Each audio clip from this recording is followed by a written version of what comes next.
I'd like to get a definition from both of you. What is redemptive entrepreneurship? Chi-Ming, we'll start with you. Sentence or two. Sentence or two. That's so Dayspring's purpose is to embody and bear witness to God's redeeming of the workplace, marketplace, and community. And so maybe the primary way that I think of like redemptive entrepreneurship is maybe to flip it a little bit and to say that God is actually the one that's redeeming, and that we're not the ones that are redeeming. Yeah. So God is great. We're mediocre. That's right. Back to that message. Victor, how about you? Redemptive entrepreneurship in a few sentences. In exactly the frame is God is great, we're mediocre. I would have in the past answered this by saying something around holy ambition, building something big and meaningful, maximizing the talents that God gave you and all of that jazz. But I think what redemptive entrepreneurship most means to me today is obedience. And what that means is, do you have a one-on-one with your real boss every day, regularly? If you actually are working under the Lord, how do you know what to work on today unless you've asked him? Mm-hmm. And so I think if you are working for God and having a regular one-on-one with God submitted to what he's asking for, what you build will be redemptive. Yeah, great. Okay, now I want to turn a little bit and ask you for a short summary, your understanding of what is the purpose of business. And that may or may not be different than the redemptive entrepreneurship, but what's the purpose of business in the world? Why does business matter? Yeah, so I think probably fundamentally, how I understand business is people gathered in a productive arrangement, rather than, for example, a consumptive arrangement or a purely kind of voluntary social arrangement. And I think that that's fundamentally good. So making things, producing things, talk about kind of the universal destination of material goods is the love of neighbor. So the ways in which we do those, provide the material goods to love neighbor, that is good. And business is one of the ways, or is the primary way in which that's organized. Yeah, good. Vic, how about you? I don't think I have any sort of well-developed thoughts on this other than the thought that in heaven, I think it will be much more of the economy will look very different. Maybe it's a gift economy. It's something else. It's when we define business today, I think it's almost inextricable with capitalism, which people often refer to as like the least bad model or something. I don't know how to put it, but it's a bad model, but there's also other models that are like maybe even worse or also very bad. And so to me, it's almost more the frame that we try to operate redemptively in. And I don't think it's going to last, and so also keeping in mind it's a very temporary frame. Yeah. So I know you guys come from different experiences. You bring a little different perspective to this. And I'd like to start to explore the theological and organizational frameworks that shape your understanding. And so, Chi-Ming, when you think about the purpose of business or redemptive entrepreneurship, what's been the presiding theological framework that has guided your decisions, and particularly the development of Dayspring? And then, Vic, I'm going to turn to you and ask you, and then I think there's going to be some differences. Maybe you're converging in the middle, but I want to explore eventually this idea of monastery versus cathedral, because I think this is a current debate that you're having. So Dialogue, conversation. Dialogue. Yeah. Chi-Ming, again, overarching theological framework, philosophical framework, or it could even be an organizational framework that guides your understanding of business and entrepreneurship. Yeah, so probably kind of jumping off of like the business as foundationally good. My own probably theology is very much shaped by an understanding of the powers.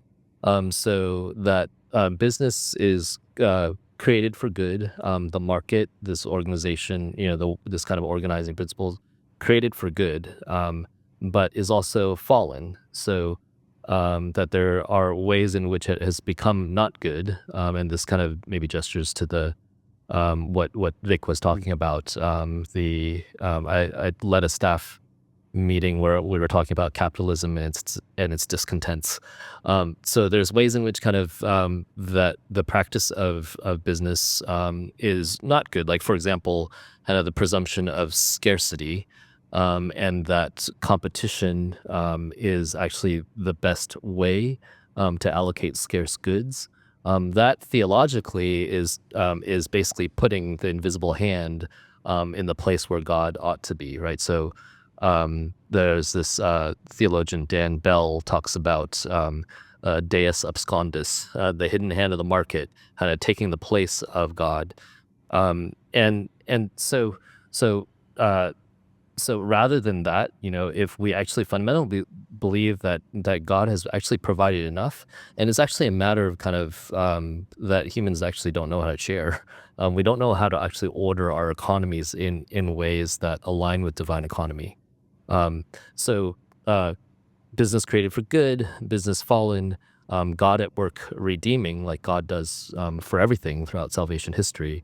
And then the primary kind of purpose, I think, or primary call for Christians then is to be an eschatological people. So folks that live in the present in light of what we know is already accomplished and will be in the future. So folks that welcome the kingdom, and maybe specifically folks that welcome the kingdom and don't pretend to be able to bring the kingdom. Yeah, good.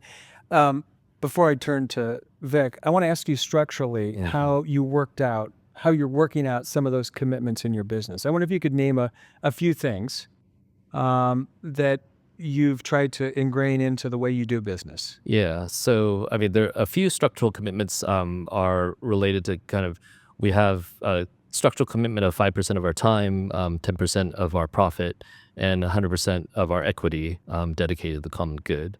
And then there are practices internal to the economy of the company where we adjust salaries relative to market.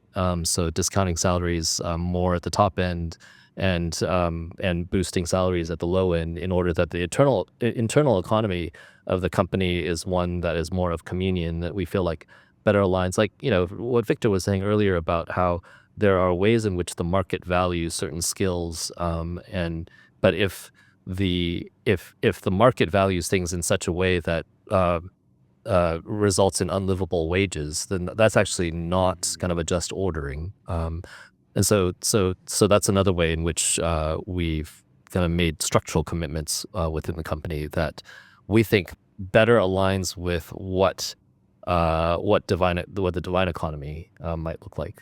Yeah, I wonder if I'm going to ask you just to elaborate a bit on Isaiah 40 Okay, yeah. and how you've rooted that strategy in your interpretation of Scripture. Yeah. So one of the things that one of the things that's been kind of a core story for us is John the Baptist announcing of the kingdom of God in the Gospels, specifically in the Gospel according to Mark and then the Gospel according to Luke.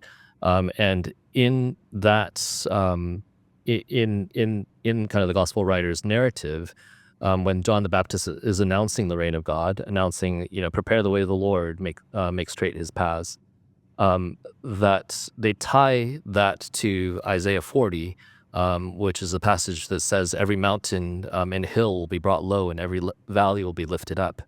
And then what we noticed was that concretely, immediately following that statement, are three economic statements in Luke. So if you have two shirts, you should share it with the person that doesn't have. Or soldiers need to be content with their wages rather than extorting folks. And then tax collectors should collect only what's been assigned to them. And these were, these were things that are as countercultural, counter kind of typical understanding for the folks that were hearing John the Baptist as they are for us, right? So it is to say that the reign of God comes with concrete economic implications. Yeah, great. Thank you. Victor, let's turn to you. 5 stars. You built that company, sold that company. You were intentional about how you built that company, making decisions along the way. How did your theological convictions shape the way you shaped the business? One big caveat I should give is that I'm not a theologian and not even that well read. I've read like a couple Lewis books and stuff, but most of what I'm saying and I'm about to say is just like what I heard in my conversations with Dad.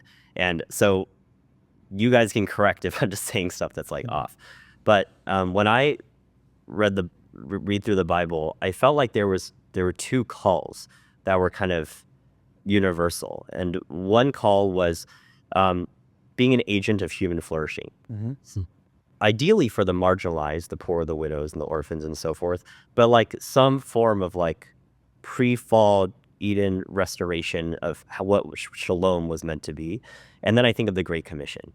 And so when I thought about my role as an entrepreneur and of business, it's inextricable from those two things. It's not like business is some third category or some separate category. It literally is just, is this business an agent of flourishing and of the Great Commission? And so we had a mission of the company and products we were trying to build that we were trying to make agents of flourishing. And I mentioned little bits of that, like fighting for small businesses, relationships. And there was lots of product decisions we would make. Like most products, you're trying to maximize engagement with your surface. Like Facebook wants you to look at their thing as long as possible. So that's why they make a feed, and they want this feed to be addictive and so forth. And we would design our products so that you would touch it as little as possible so that it would facilitate and maximize the human relationship happening. So there's examples of product decisions there. And then in terms of the Great Commission, we were trying to put structures in place that would be a representation of the witness we were hoping to have, but to a largely secular employee base. And so the company started with me, for instance, praying over every all hands. And then people, when we were around 40 people, someone saying like, Vic, that's weird. Like that you pray for us, but that's weird. Can you stop? So I stopped. And then we had an open door Bible study. It's like, hey, we're doing Bible. And, and disclaimer, we're working crazy startup hours. Town hall was on Sunday. We were working 7 days a week, except for Sunday mornings as you go to church. And then after church, you like come to the office. And then open door Bible studies at like 7, 8 o'clock. And we were all like young and single, like very few families. And of course, this changed over time. But open door Bible study. And then we started this thing called Love Your Neighbor, where we would take the whole company to go volunteer regularly. And then people would be like, why are we in the Tenderloin in this really ghetto area going door to door and like the city impact or whatever? And then you could talk about what Love Your Neighbor means and why we're wearing this t-shirt that says that. And that was also sort of a reliance on God type idea that no matter how far behind on our roadmap items we are, how busy we are, how much we're not hitting our goals, if we put in God first, we can take the time to all leave and go serve in a soup kitchen or something. And then we also thought of ways to like, I can't just see Jesus from what's not a pulpit, from like all hands or something.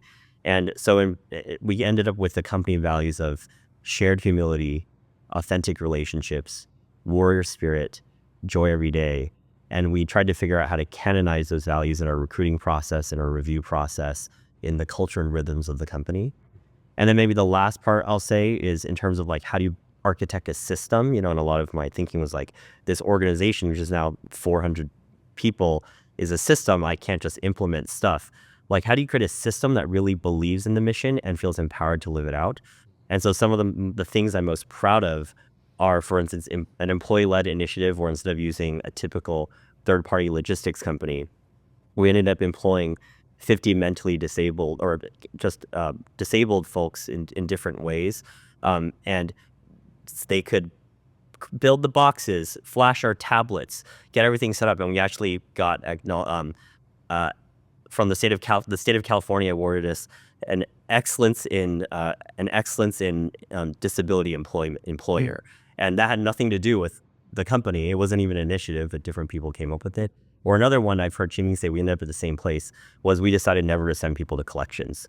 Of like, if we're supposed to serve these small businesses, how can we hurt their credit score? But these were things that employees felt empowered to do, and then became enshrined in lore, and then became a gateway and permission for others to do the same. So it was a lot of, how do you build a system that encourages flourishing and Great Commission? Yeah, that's helpful. I hear a lot of overlapping concepts, but some differences. Good conversation about systems and overarching strategy. I also hear a lot of conversation about grassroots observation, listening, relationship networks. Talk a little bit about this dialogue you're having about cathedral versus monastery. Have I caught some of the spirit of this conversation in this dialogue? Yes, Victor is the one that came up with the analogy, and I would say that the only thing that I would say at the outset is that we both, had a conversation where we were saying, oh yeah, we should write something up, right? A shared Google Doc or something like that, so that we can kind of get some thoughts and thinking about it a little more in depth. And we ended up actually each individually writing a document, and then Victor sent his over, and it was titled "The Cathedral or the Cathedral and the Monastery." And then I said, "Oh, I've been working on something as well. It's titled "The Monastery and the Cathedral." But why don't you talk about the framing? I think it's really interesting framing. So I think the shorthand that we're going for is around this question of empire. We live in this system of capitalism that is driving massive inequality, wealth disparity, suffering at a large scale. You have there's a stat you've been quoting. The top 1% owns 50% of the wealth now. No, 3 people in the U.S. own more wealth than half.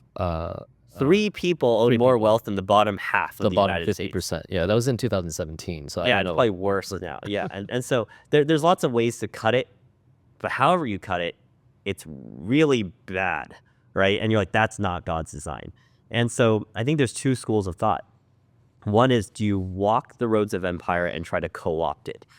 Raise venture capital dollars, build a business in the heart of the city, and and try to leverage some of it for good, right? And the idea of that with the cathedral, it's like this massive structure in the middle of town with the intent of turning people's heart to God. But that is also corruptible and conflictable, and all the things could be assimilated into culture. You might end up with mega churches with a VIP line, and it's a concert and a TED talk and all this stuff, right? There's so many ways a cathedral can be corrupted.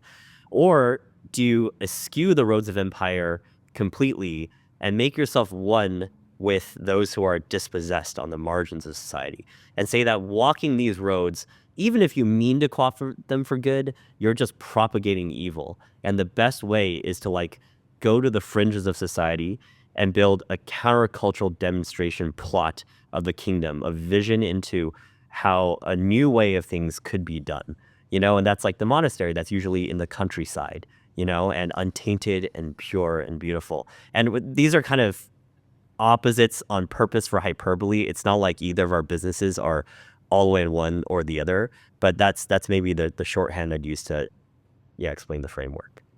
Yeah, and I think another way of potentially talking about it is kind of the difference between what's come out of the Reformed tradition and what's come out of the Anabaptist tradition. And so where the Reformed tradition, at least in my understanding, is kind of the church associated with nation states, right? So you got the Lutheran Church and the German nation state, and the Anglican Church and the British nation state.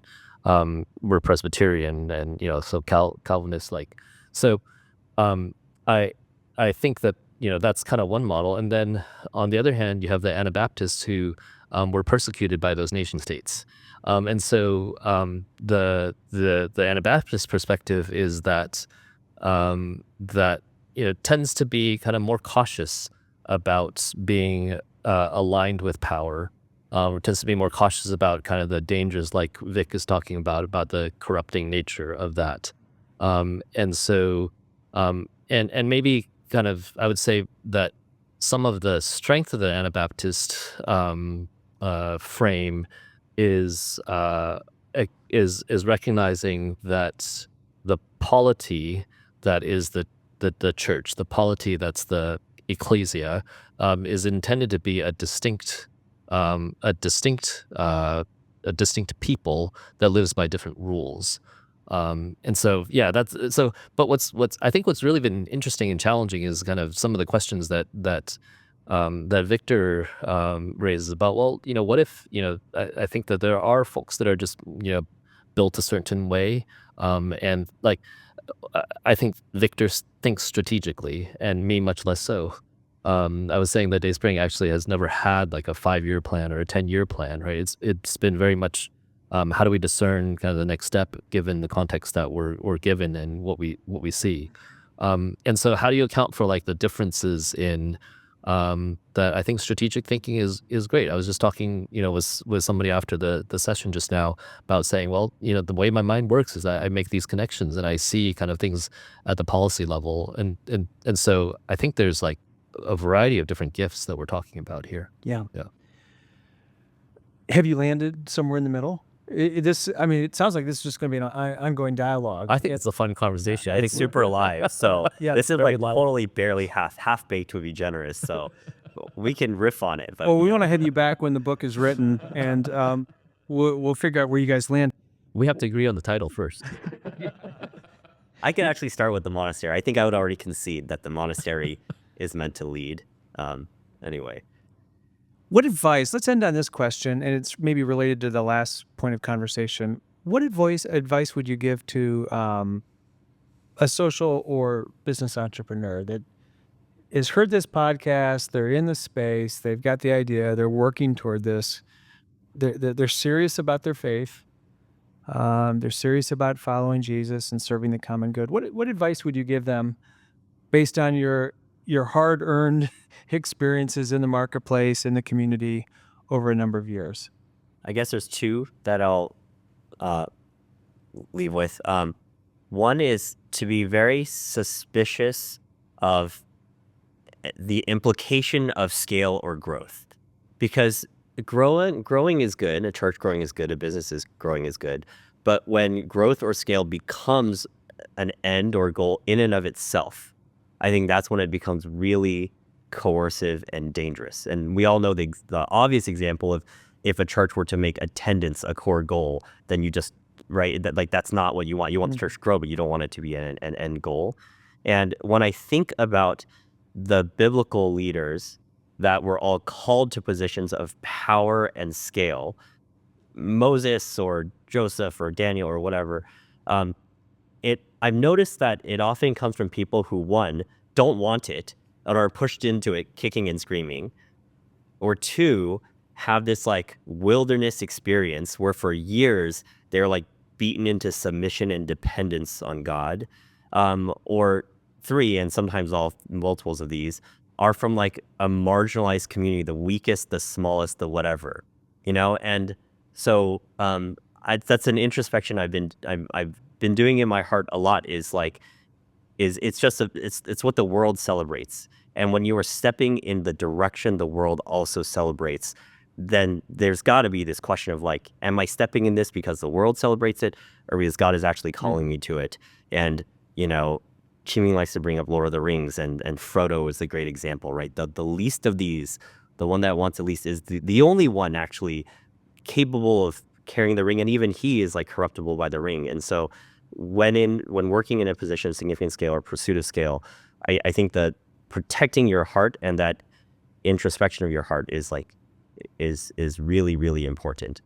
And then the second related thought that has been just a big thing for me over time is, what do I bring to the table for God? He doesn't need me for anything. I'm like useless compared to him. Like if he wanted to build 5-star, like he wanted to reclaim Main Street America, if he wanted to make small businesses flourish, if he wanted, like he could snap his fingers and do that in a heartbeat. And so I've come to see scale and growth as an illusion, and that there's this very real distinction between worldly impact, even social impact, versus kingdom impact. And that what I bring to the table in all this metaphor that stuck with me, I like to share, is I'm in Dad's workshop. He's the master craftsman building a table, and I get all stressed out, like why am I, I'm messing this up, or like there's all these pressures, we're running out of cash, whatever. And it's just like, who am I to think I can mess up the table of the master craftsman? He is the master craftsman. So I nick his little table. Is he surprised that I suck at woodworking? Like, does he not know my limitations when he asked me to build the table with him? I know he's well aware of my strengths and my limitations. And so why am I building this table? He doesn't need, I'm definitely not helpful. And the reason this bumbling little toddler is in the woodworking thing, holding a hammer and like making dents on stuff, is simply because my dad loves me and he finds me deeply adorable. And that's all we bring to the table. That's what we're here for. Yeah, it was that. That's great. Thank you. Chi-Ming, I'll going to give you the last word. Yeah, well, maybe I'll continue with the image of the 3-year-old and kind of make a connection. You were saying what advice or counsel, and one of the things that I think has been deeply shaping for me is being involved in planning the worship liturgies and in teaching Sunday school to 3 to 5-year-olds. And I think the reason is because it's deeply immersing in a different vision of what reality is, being deeply immersed in a different imagination. I think that, sometimes I hear generally in kind of the entrepreneurship space that, oh, well, your gift is entrepreneurship, so you ought to pursue that. Like, that's the primary thing that you need to be doing, and other things are distraction. But I think that risks a kind of formation that is not actually going to be helpful if you're trying to be a disciple in the marketplace.